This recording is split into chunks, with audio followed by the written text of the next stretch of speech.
Welcome to Deck Tech, where we take a look at the decks, break them down, and give you an insight into the whys and hows of how they're played and answer those questions that you've been asking about. Okay, everyone, welcome. We've got Kiki from New Zealand with a very unique deck being Shiyana. Kiki, how are you today?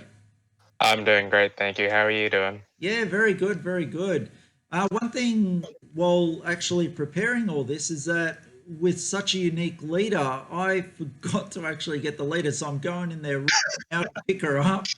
Oh my goodness, can't believe I forgot her. But what made you get onto Shiana? So the first thing that captured me and my interest with Shiana is the artwork.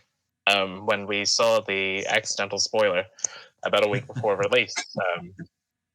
Oh wait, no, that wasn't the accidental spoiler, was it? No. But when he did see the spoiler eventually, where me and my friends were just like captivated by how good the artwork is, and then we noticed the effect. It's something that's been talked about for a while. About like we saw the shapeshifter spoiler that Legend Story Studios gave us, and Yes. we like kind of thought about what she could do, like how she would play with all the different classes and such. So when we did finally see her, and we noticed the restriction that you could only play specialization cards, not all class cards, and that seemed like a really cool and unique challenge. Um, Now she is a very sought after, expensive, hard to find card. So honestly, the chance to play Shiana wasn't something that actually crossed my mind until one day I opened a box and there she was. So when that happened, I was like, I have to give it a go. I traded far too many cards to get the Arcanite Shard specialization, and yeah, just thought it'd be a lot of fun. Yeah, no, that's awesome. I've just got Shiana into the list, and I'll get her up on the screen just so we can actually talk about it because I've got quite a few questions with Uh-huh. Shiana myself. It's all right, here we go. That's the problem with live events, people. It happens like this. Bear with me. I'll just get it back up. And there she is. All right. So if you could talk about her ability, because it has caused a few questions with myself as well. Like, how does she work with life and copying a leader? Does the leader need to be like across from you, or can she copy any leader? She can copy any leader in the game that you're currently playing. So her intention, I believe, is actually for Ultimate Pit Fight, which is the multiplayer format of Flesh and Blood that exists. Okay. But it's not to say that you can't do it in a one-on-one game as well. The key thing there is that she targets a hero to copy. So that can either be herself or the opponent. So should you come up against, say, a Dada doll or something where the effect doesn't benefit you, but there's a clear hindrance to the life total, you can just use Shiana to copy herself. That way you don't have to go down to an intellect 3 kind of hand size. There's some heroes where there's no downside to copy. Like if you're up against an Ira, you might as well copy the Ira because there's no downside to you, but you do get the upside of it if you have the second attack. Same with things like Azalea. Sometimes you might not like your arsenal and you can just try to switch it. Things like that.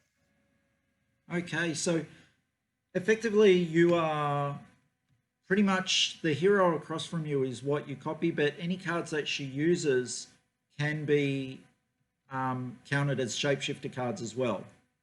Mm-hmm. I believe they're counted as whatever class she is. So if I'm playing against, say, an Ira deck, my deck is now considered a ninja deck, as well as whatever that card is. So, say, Alpha Rampage would then be a brute / ninja card, I'm pretty sure. Oh. I realized I didn't answer your question about life totals as well. Yes. She's a bit different to the other heroes. You are marking the damage that's on her, kind of, as opposed to like the normal life total kind of thing. So should I have 15 damage marked on myself, and for whatever reason I choose to copy my opponent's Kano, I will lose on the spot because I'll suddenly have 15 damage on my 15 life point character. Yeah, the character has just opened up so many questions. So, Mm-hmm. from what you are saying, is that she can copy the opposing leader in a one-on-one Mm-hmm. game we're pretty much referring to here right at the moment. Mm-hmm. She can copy the opposing leader, but any cards that she has, she can use, but they're also counted as the opposing leader. Is that correct? Yep, if you've copied the opposing leader, that would be correct. If you've copied herself, and there'd be shapeshifter cards. It's for the purpose of all the specializations in Welcome to Wrath and Arcane Rising.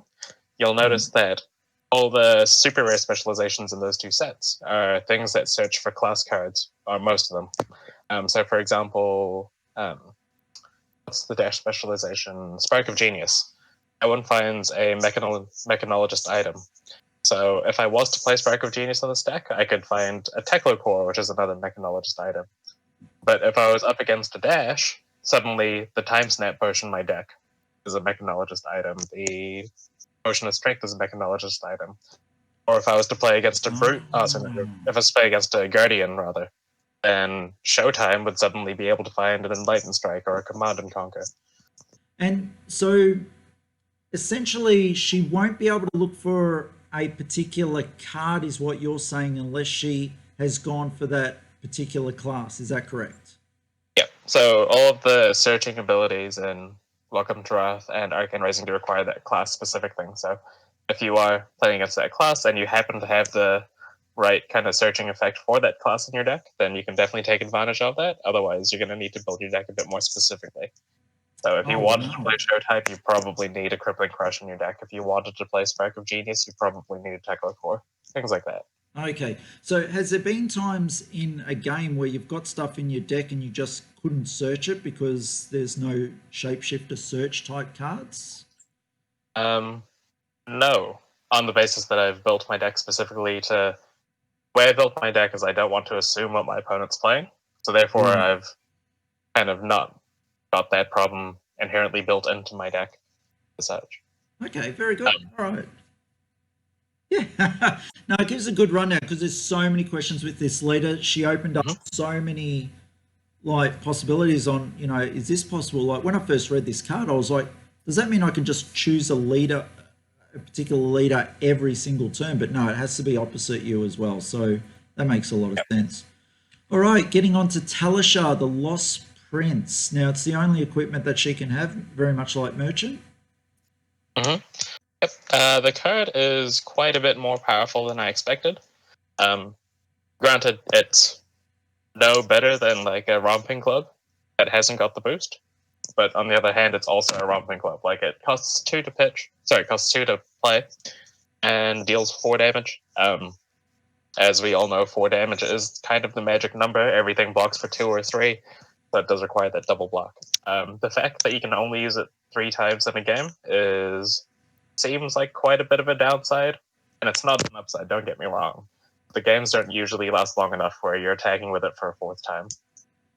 Right, okay. So you strongly believe that Talisha is very much a blitz card that's just in the set, correct? The Talisha, yes. Yeah. No, it really does make sense. Okay, we'll get with it. You've got Hardened Cross Strap in there. How do you use that card?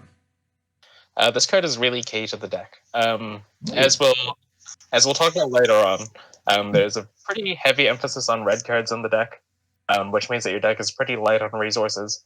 Fieldal Spring Tunic, while a very powerful card, gets you very incremental advantage over the course of the game. I don't expect blitz games to go longer than 5 turns, at which point you're only going to get 1 resource from Tunic. Or if they do go longer than 5 turns, you're trading so many resources where the 1 extra from Tunic won't necessarily be good enough. So the Hardened Cross Trap comes in because it provides 2 as like a one-off burst. This is really key. It means that you can block heavy with like 2-3 cards in your hand and then still be able to swing back with a Command and Conquer. Or if you have an Alpha Rampage and 3 red cards, you can't pitch the 3 red cards to play the Alpha Rampage because you need the discard effect as well. Right. So at that point, the Cross Trap comes in, providing you 2 of those resources and allows you to arsenal afterwards. Okay, so yeah, I keep forgetting about that blitz is so concentrated, and you're right, like 5 turns, like it's not much, and something like this, it's so much better in a blitz format than what it may be conceived of in a standard format. Yeah. Exactly. Yeah. Yeah, very good. Yeah. All right. Got on the screen Iron Gauntlet. Is it just for the 1 defense?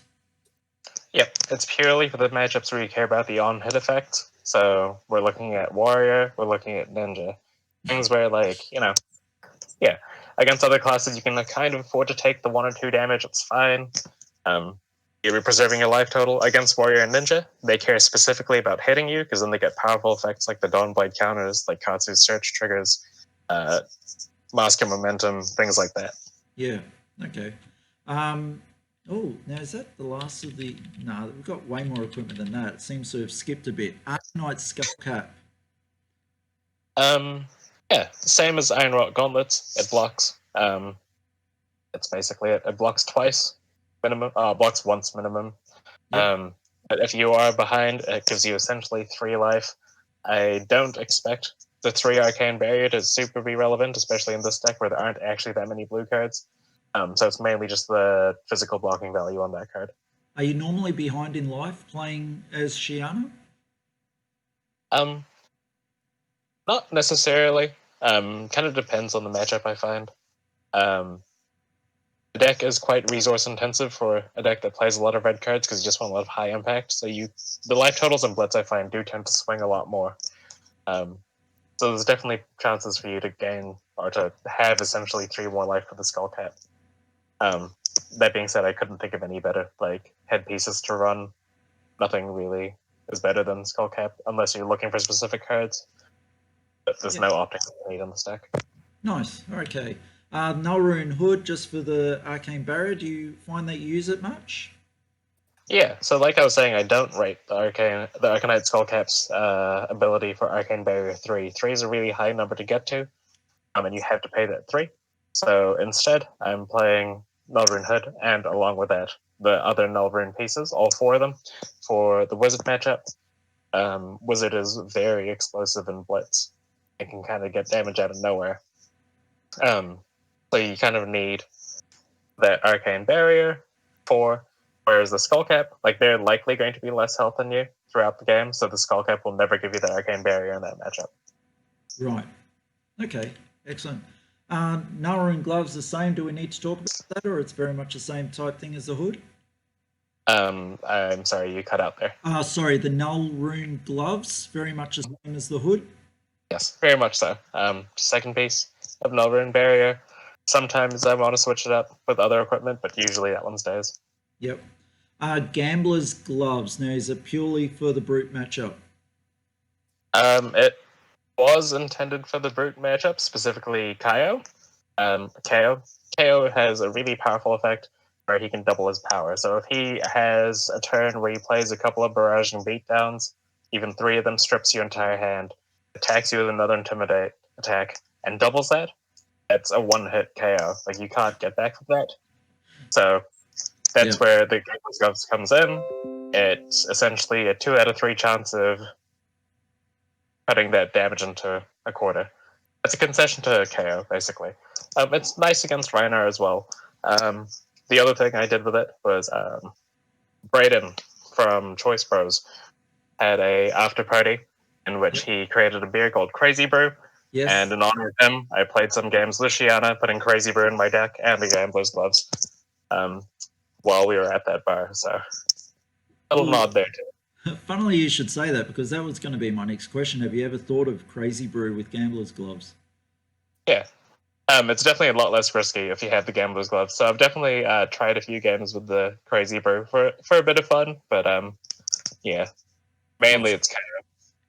Okay, not something that you would keep in a deck and try and work with? I am not bold enough to take those kind of risks in a tournament.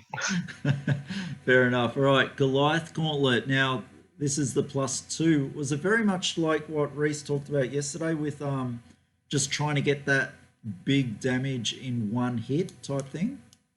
Yeah, definitely. As we'll talk about later, there's ways to get multiple attacks in this turn, in a turn of the stack. And yeah, you can use it on something like a Alpha Rampage or a Combine and Conquer to force through that damage to the point where even if they block with everything they can, they're still going to take some. Yeah, no. That's purely. Yeah, especially with some of the cards that you've got coming up, I can start seeing that, yeah, it could be actually quite useful. So we'll take a look as we go through. Now we're into Remembrance. Yeah. So Remembrance was kind of my initial plan for that was because there's no weapon, you can't get into fatigue. Like if you get into fatigue, you'll lose. So my backup plan at the time was Lessons in Lava, which is a card that I presume we'll get into later, Yep. being kind of pseudo unblockable against most classes. Most classes won't bring an arcane barrier against this deck. So Remembrance is a way to just get those back in, but also you can just get your power cards back in. Like I played 4 Alpha Rampages against a player over the weekend in one game. Wow. So sometimes that happens. So you got to get lucky. But yeah, remember to just get good cards in. It doesn't block, which is why I'm only playing 1. Yep. All right. So this is always in the deck, though. Yeah, for this deck. Yeah. So how Blitz works is you have a 40 card like base deck, and then you Yep. have 11 equipment/weapon slots. So your sideboard has no cards other than weapons and equipment. Cool. Very good. Very good.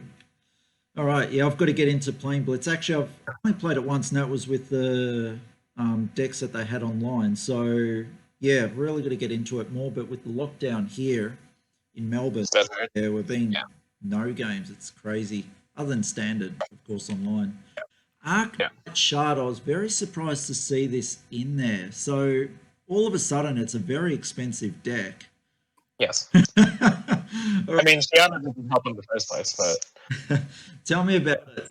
How are you using it? it's a gem, so it pitches for 3. And similar to Eye of Ophidia, it doesn't have a life total restriction. It's just whenever you play it, you get the effect. Now, Shiyana isn't an arcane-based class. You know, she attacks normally with physical attacks, but you can have up to 3 cards that do arcane damage on this deck, essentially, being Blazing Ether, which isn't good, Lessons in Lava, and Arcanite Shard. Now you can also play Arcanite Ascendancy. Those 4 cards. Right. So essentially what the Arcanite Shard does for this deck is if your opponent has no arcane barrier, which over 50% of your opponents won't, if not more, they won't actually be able to stop it. So it's just 1 damage if you play it, your next deck has an extra damage that's unblockable. Or if they do want to block it, they have to commit an entire card for 1 damage because it's only 1 rune chant.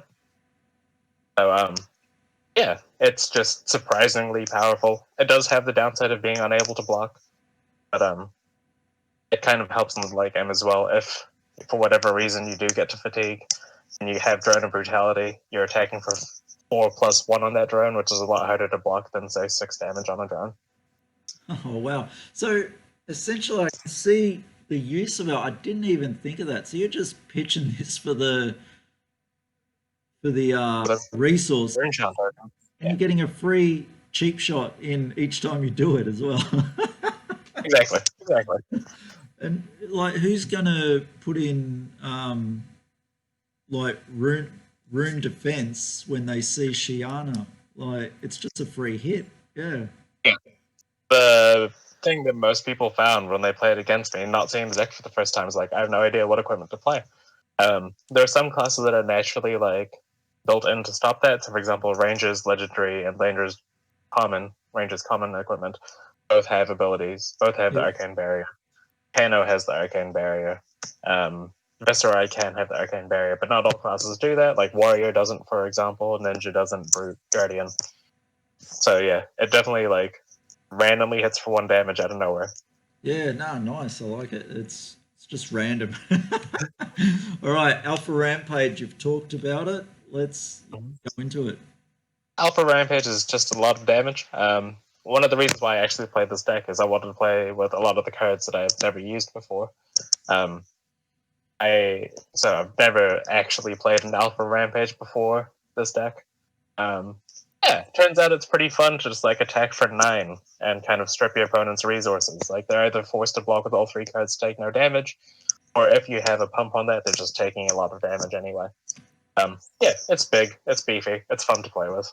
You don't get the double intimidate, but 1 intimidate's still pretty good. Oh yeah, well, if you've got a rune sitting there, you've got one Intimidate, you're really forcing some issues with them, especially if you Yeah. play both of them in the same turn. Do you imagine that you've got what is a $200-300 leader on the table, if not more, plus the Arcanite Shard's gone out, and then you're throwing down an Alpha Rampage? Oh my goodness! It's definitely a bit of a flex to be playing it. Yeah. All right, Coax a Commotion. Tell me about this. I am not convinced, so talk to me about it. This is actually my favorite card in the deck. There's so many different ways you can play this card.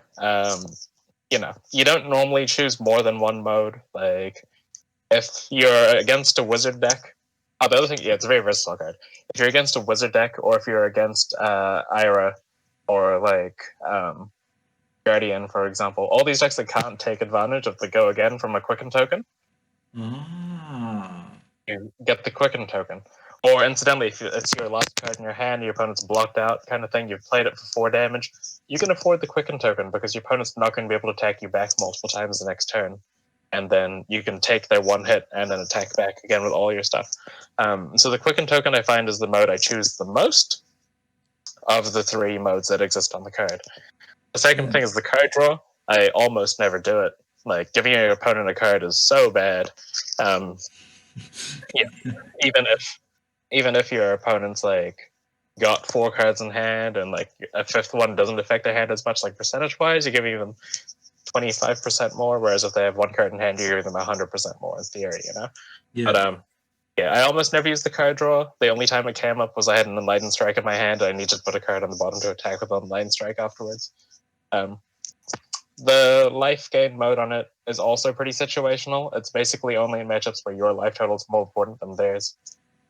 So if you're behind, then it can kind of help you catch up a little bit. The secret mode of this card that not many people, at least that I've heard, talk about or use, is the no modes.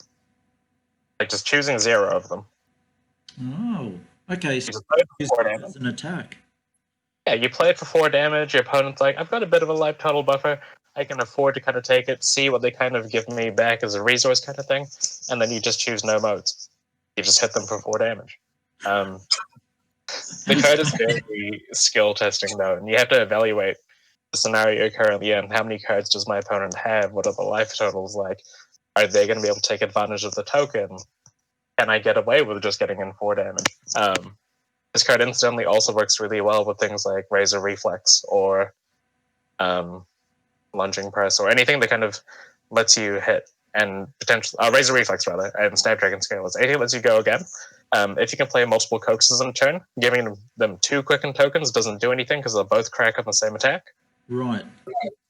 Whereas if you're playing multiple attacks in a row, like a coax into a coax, which I did multiple times over the weekend, it's a lot more powerful for you. So very interesting card. I really enjoy how skill testing that card is. Wow, no, that's really interesting. And I just noticed with the artwork, are they all drinking Crazy Brew? I believe so. They're all different characters from Welcome to Wrath as well. Yeah. They're all cards on Guardian cards, I believe. Oh, So yeah. wow.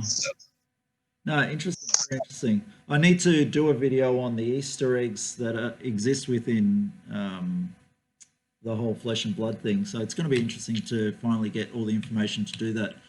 Come to fight now. We're getting into some of the more coloured cards. You got red and blue in there. So come to fight in red is a +3. A lot of generic cards, as most of you will have noticed, only block for 2. So come to fight is very important on the basis that it's a 3 block. Yep. The red one is good because it's 3 power. That's a whole other card from their hand. If you play it on something that's 4 power, it goes up to 7. So it's a 3-card block if they want to stop that effect. Or if you're against a ninja or a ranger, Command and Conquer is attacking for 9 now. There's a good chance they have to get rid of their entire hand if they want to keep their arsenal. So that's a really good effect. The blue one is 1 damage. It pushes Command and Conquer to 7. That's basically the only like practical use of that card. It's mainly there as a resource that also blocks for 3 if you need to. Yeah, well, the other thing for that is potentially with Snatch as well. Like, yeah, pretty interesting. And it's got go again. So, do you ever come to a point where you did a Coax a Commotion, play Come to Fight, and then continue on with maybe a snatch to draw a card or anything like that? Oh yeah, no doubt. I played snatches for 7. That was pretty big. I did do a Command and Conquer for 9. I played.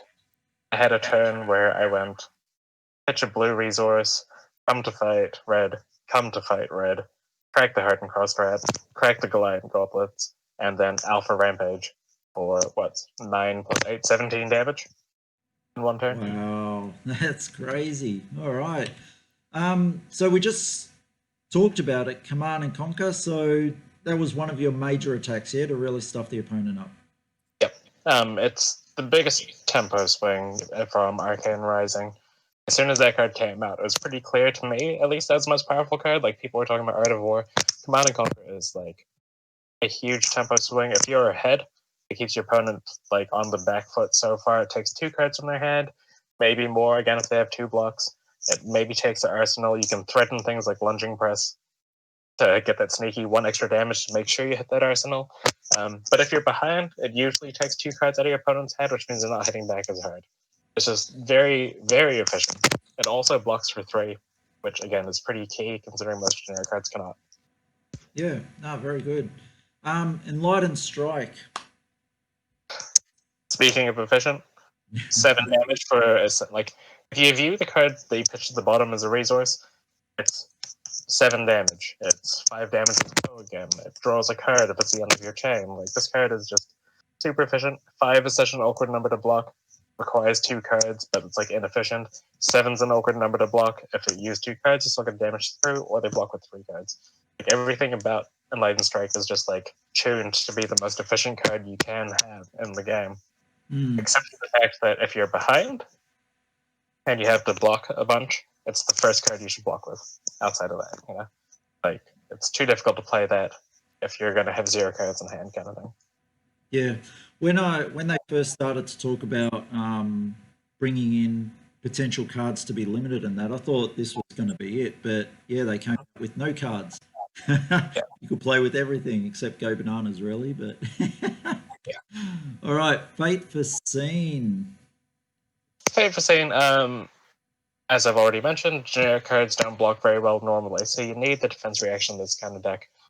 There are a few attacks that are attack for 4 in this game, Snatch being one of them, Coax a Commotion, even things like Yellow Zipper Hit or Blue Throttle from the previous videos, or even things, or just being a defense reaction that you can play from Arsenal against the Warrior decks or against the Guardian decks that dominate. Things like that. This deck isn't the most, despite trying to be aggressive, isn't the most aggressive deck that exists. So you do need these kind of high defense cards to kind of not lose tempo on the back on being attacked. Was the Opt one ever useful for you? It's never not useful. Like, this deck doesn't take advantage of the fact that you're opting, other than the fact that it just shows you what you're drawing for the next turn. Yeah, it's not using something. Actually, that's where I was going with that. There was one time I played against Ranger, and therefore it was relevant because I could become Azalea, switch the ability to put the top card with my arsenal. Yeah. Outside of that, though, not usually relevant. Okay. All right. Oh, we missed one. Snapdragon Scalers. How did that appear down here? All right. Your go-to piece, was it? Snapdragon Scalers, yes. Yeah. It's important with Coax, it's important with Snatch, it's important with Flock of the Featherwalkers. It just lets you kind of go and go and go and give you like these 3, 4, 5 attack turns that you wouldn't be able to do otherwise, which sounds ridiculous, but when you're playing Blitz, you kind of just want to have explosive turns. So Snapdragon Scalers is pretty key in that, and if I only want to play 3 Null Rune against a wizard, Snapdragon Scalers is usually the 4th piece of equipment. Right. Okay. You just talked about it. Flock of the Featherwalkers. Powerful card. 5 damage is a great number. A lot of damage. It's a bit prohibitive to play. You do need a lot of cards in hand to do that. But it gives you the Quicken token. So usually, like, it lets you set up for the Coax turns or the Snatch turns. It does let you do some pretty powerful things, like going, Alpha Rampage into a Command and Conquer, which is something I did on the weekend as well. It's just pretty key in applying pressure in the deck, as well as applying pressure in itself. Yeah, I can certainly see the Snapdragons being broken right after this to try and get the full effect and have that powerful turn. Yeah. Mm, Pretty mm. Life for a life. Another go again card. It attacks for 4 again, so it's taking multiple cards out of their hand and helps you catch up a little bit. Yeah, it's a powerful card. It only blocks for 2, unfortunately, but 4 Yeah. damage go again, gambling life usually pretty good enough. So you only really get the go again if it's like hitting. Oh no, if you have light less. If you have less life, it always has to go again as long as you're on less life. But if you hit, you gain the life. Yep.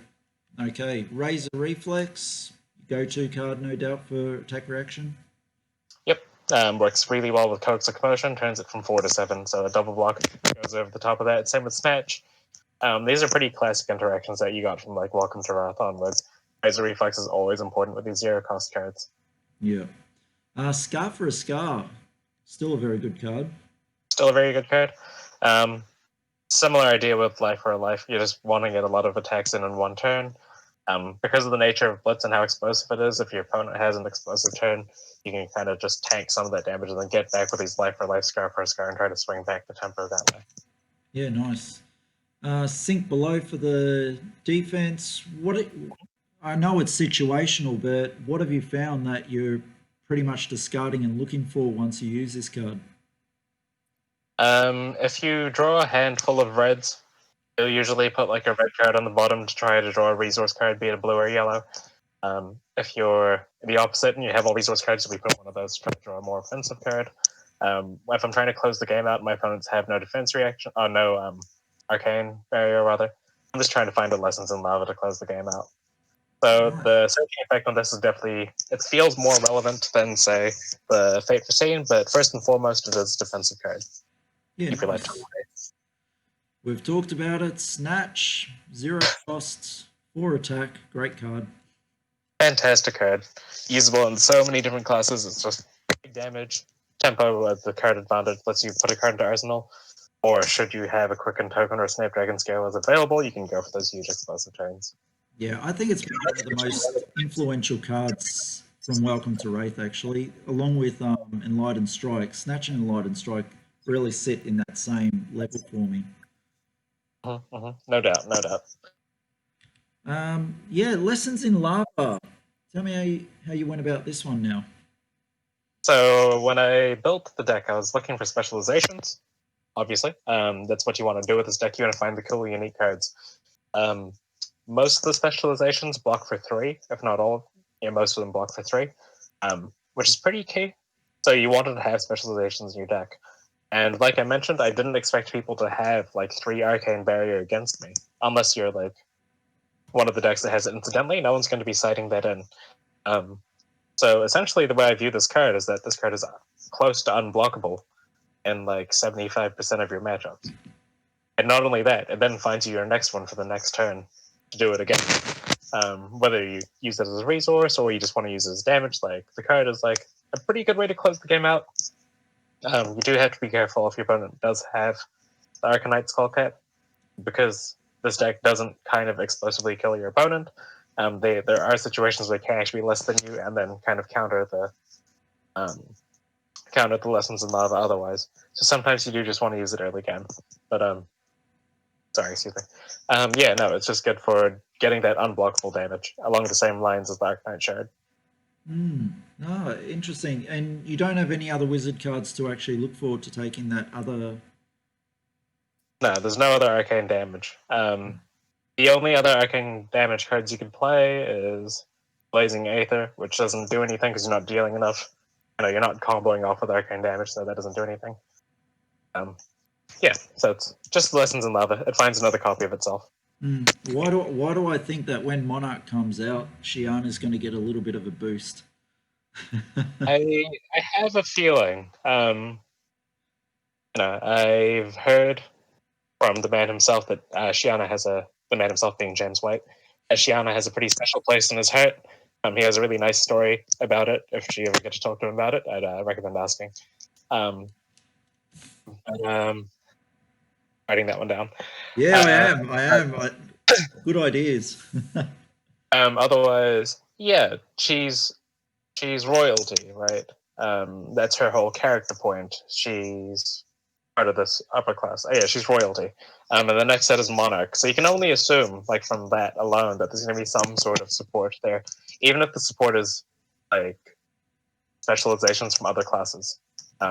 She only, in theory, gets better in time because more heroes appear and they have more tools for her. That's right. Unless she wins all the events and she gets put on that pedestal not to be played again. It's going to be quite a lot to win 10 events for that. All right, one of my more favourite cards, only because I'm ninja based, is the Whirling Mist Blossom. How effective was this for you during the tournaments? It was a lot harder to get off than I expected. I don't have many attacks that naturally have go again. I don't have the Kodachis to make it like super easy to do it. So it does require a bit more work, and it does only attack for 2, so it's pretty easy to block. Every now and then, though, like I kind of use it to bait out the blocks. If you go like say a Scarf or a Scar into Whirling Mist Blossom, your opponent's probably going to be scared of a Razor Reflex. Like it's only 2 damage, but the draw 2 is so powerful, so they're probably committing 2 cards to that. So the way I see it is it's a 1-cost card with go again that forces your opponent to discard 2 cards. Yeah, no. But if you do hit with it, your turn's amazing. You've just gone so far with it. Definitely a fun card, and definitely cool to be playing like that as a specialization. Works really well in conjunction with Command and Conquer as well. So if they're overblocking for that, Command and Conquer is hitting them. Yeah, well, they might have thrown everything into Command and Conquer, and if you Snapdragon your Galas and then hit with a Mist Blossom, oh my goodness. Oh, exactly. Yeah, it's another thing. Yeah. Right, what else did we have left? Oh, we've still got cards. We've got Drone of Brutality in blue. Okay, so now we're getting to the resource cards. Drone of Brutality is my concession to the fact that I don't have a weapon that sticks around. You need something for the late game. I don't actually know, but if I thought I needed something for the late game, in case it was the long control grind, it's 4 damage for 2 resources. Not the most efficient, but it provides 3 resources, and when you block, it goes back into your deck, so it's like a little bit more deck health, I want to say. Just keeps your deck a little bit healthier. It's actually pretty intelligent how you've put the deck together, because Drone of Brutality is doing 4 damage. You've got the Arcanite Shard consistently in there. So essentially, if you were left with only 2 cards in hand type thing in your deck, you could keep this going, couldn't you? Yeah.